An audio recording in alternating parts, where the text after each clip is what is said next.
Hey, here we are, day 5, the end of the week. This chapter is really long. So I'm going to start it today, but I'm probably not going to finish it until probably like day 2 next week. Just so that you know, because I'm going to break it up into quite a few chunks. So here we go.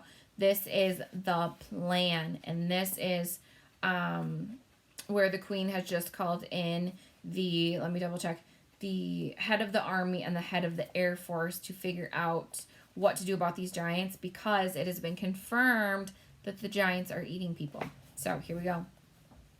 The head of the army and the head of the Air Force stood at attention beside the queen's breakfast table. Sophie was still in her seat, and the BFG was still high up on his crazy perch. It took the queen only 5 minutes to explain the situation to the military men. "I knew there was something like this going on, Your Majesty," the head of the army said. "For the last 10 years, we have been getting reports from nearly every country in the world about people disappearing mysteriously in the night. We had only one the other day from Panama." "For the hattie taste," cried the BFG. "And one from Wellington in New Zealand," said the head of the army. "For the booty flavor," cried the BFG. "What is he talking about?" said the head of the Air Force. "Work it out for yourself," the queen said. "What time is it? 10 a.m.? In 8 hours, those 9 bloodthirsty brutes will be galloping off to gobble up another couple of dozen unfortunate wretches. They have to be stopped. We must act fast." "We'll bomb the blighters," shouted the head of the Air Force. "We'll mow them down with machine guns," cried the head of the army. "I do not approve of murder," the queen said. "But they are murderers to themselves," cried the head of the army. "That is no reason why we should follow their example," the queen said. "Two wrongs don't make a right, and two rights don't make a left," cried the BFG. "We must bring them back alive," the queen said. "How?" the 2 military men said together. "They are all 50 feet high. They knock us down like 9-pins. "Wait," cried the BFG. "Hold your horseflies. Keep your skirts on. I think I has the answer to the maiden's hair."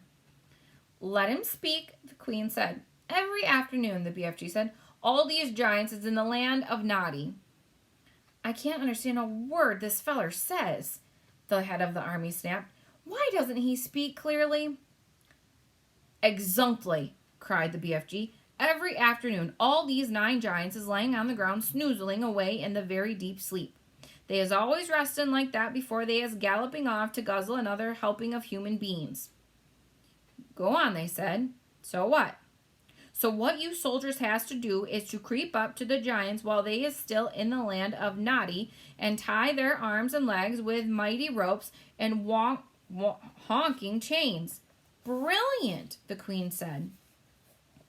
"That's all very well," said the head of the army, "but how do we get the brutes back here? We can't load 50-foot giants onto trucks.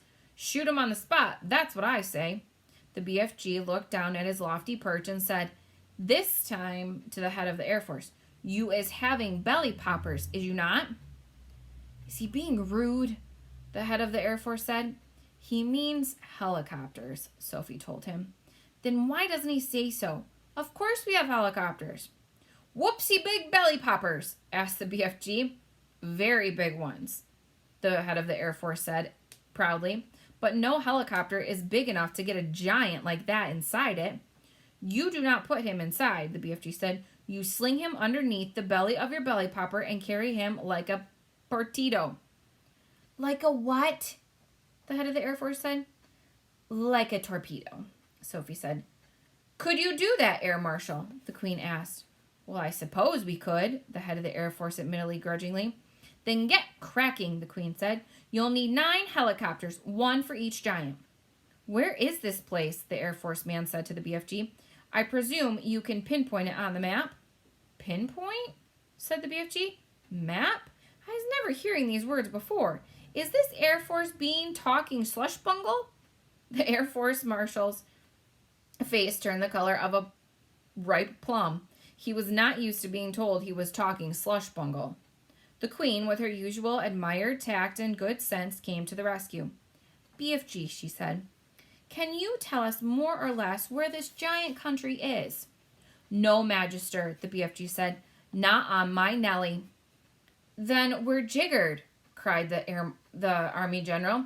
This is ridiculous, cried the Air Marshal. You must not be giving up so easy, the BFG said calmly. The first titchy bop skittle you meet and you begin shouting like you is Biff squiggled. His words sometimes are really hard. The Army General has no more use being insulted than the Air Marshal. His face began to swell with fury and his cheeks blew out until he looked like two huge ripe tomatoes. Your Majesty, he cried, we are dealing with a lunatic. I want nothing more to do with this ridiculous operation. The Queen, who was used to the tantrums of her senior officials, ignored him completely. BFG, she said, would you please tell these rather dim-witted characters exactly what to do? A pleasure, Magister, said the BFG. Now listen to me carefully, you two boot bogglers. The military man began to twitch, but they stayed put. I is not having the foggiest idea where Giant Country is in the world, the BFG said, but I is always able to gallop there. I is galloping forthwards and backwards from Giant Country every night to blow my dreams into little children's bedrooms. I is knowing that very well. So, all you is having to do is this. Put your 9 big belly hoppers up in the air and let them follow me as I is galloping along. How long will the journey take? The Queen asked. If we is leaving now, the BFG said, we will be arriving just as the Giants is having their afternoon snozzle.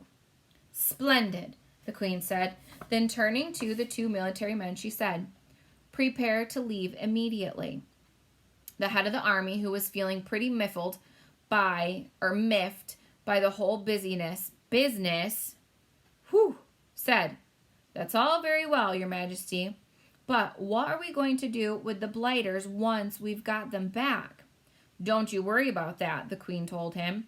We'll be ready for them. Hurry up now, off you go. If it pleases you, Majesty, Sophie says, I should like to ride with the BFG to keep him company. Where will you sit? Asked the Queen. In his ear, Sophie said. Show them, BFG. The BFG got down from his high chair. Well, that sounds funny, doesn't it? Like a baby. From his high chair. He picked Sophie up in his fingers. He swiveled his huge right ear until it was parallel with the ground. Then he placed Sophie gently inside it.